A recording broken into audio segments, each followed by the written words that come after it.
আসসালামু আলাইকুম। আজকে আমরা দেখব কিভাবে কাস্টম পোস্ট রেজিস্টার করার পরে সেটাকে মানে সিঙ্গেল ভাবে ওপেন করা যায়। এখানে আমি হোটেল নামে একটা কাস্টম পোস্ট রেজিস্টার করছি। যেমন দেখুন এখানে হোটেল অ্যাড নিউ। তো এখানে আমি দুইটা পোস্ট অ্যাড করছি, করার পরে এখানে দুইটা পোস্ট শো করতেছে। এখন এখানে যদি মাউস রাখি দেখুন নিচে লিঙ্ক শো করতেছে। এখানে ক্লিক করলে, আমি যদি এখানে ক্লিক করি, দেখা যাবে একটা পেজ ওপেন হয়েছে। এটা সিঙ্গেল পোস্ট। তো এটা কাস্টম পোস্টের সিঙ্গেল টেমপ্লেট। তো এটা ওপেন হওয়ার জন্য কিছু কাজ করতে হয়। যেমন আমরা যদি সিঙ্গেল পোস্ট ওপেন করি, তাহলে পোস্ট ওপেন করার সময় মানে এরকমই দেখায়, কিন্তু এটা সিঙ্গেল পিএসপি থেকে শো করে। আমি এখানে আপনাদেরকে দেখাই।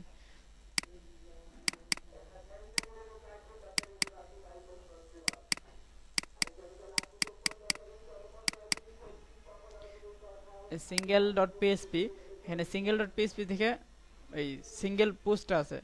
তো আমি যে পোস্টারে যে কাস্টম পোস্টে রেজিস্টার করছি সেটা হলো পোস্ট টাইপটা আমি দেখি এখানে পোস্ট টাইপ হোটেল। তো আমরা যদি ওই হোটেলের সিঙ্গেল পোস্ট ওপেন করতে চাই, তাহলে আমাদেরকে তৈরি করতে হবে সিঙ্গেল পিএসপিটা কপি করে সেটাকে সিঙ্গেল পিএসপির পর একটা টান দিয়ে এখানে হোটেল মানে যে পোস্ট টাইপ সেটা দিতে হবে। দেওয়ার পরে যদি ওপেন করি, আমি যদি হোম পেজ থেকে এখানে ক্লিক করি, আমার এখানে কাজ করতেছিল না। তো অনেকেরই এরকম সমস্যা যে ক্লিক করলে সিঙ্গেল পেজে ওপেন হয় না, বা অনেক সমস্যা সম্মুখীন হয়েছেন, আমিও হয়েছি। তো এটা সমাধান হলো, আমরা যে ফাংশন পিএসপিতে কাস্টম পোস্টটা রেজিস্টার করছি, এখানে যে এই যে ইয়েটা আছে এটাতে আমরা ফলস দেওয়া ছিল, যে আমাদের যে সোর্স রাসেল ভাই যে সোর্স দিছে, তো ওটাতে ফলস দেওয়া ছিল। এখানে আছে ফলস দেওয়া। তো এখানে ফলস দেওয়া ছিল, এই কারণে বিদায় এটা শো করতেছিল না। তো এখানে ট্রু দিয়ে দিবেন।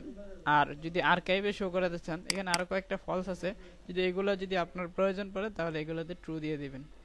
এইটাই হলো কাজ। আমি যদি এখানে ফলস দেই, দেখুন আপনারা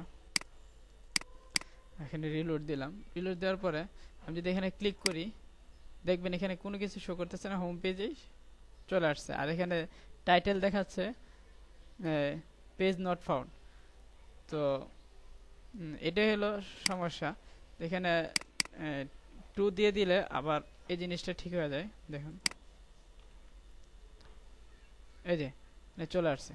হোম পেজে থেকে যদি আমি পোস্টের উপরে ক্লিক করি, তাহলে এটা চলে আসছে।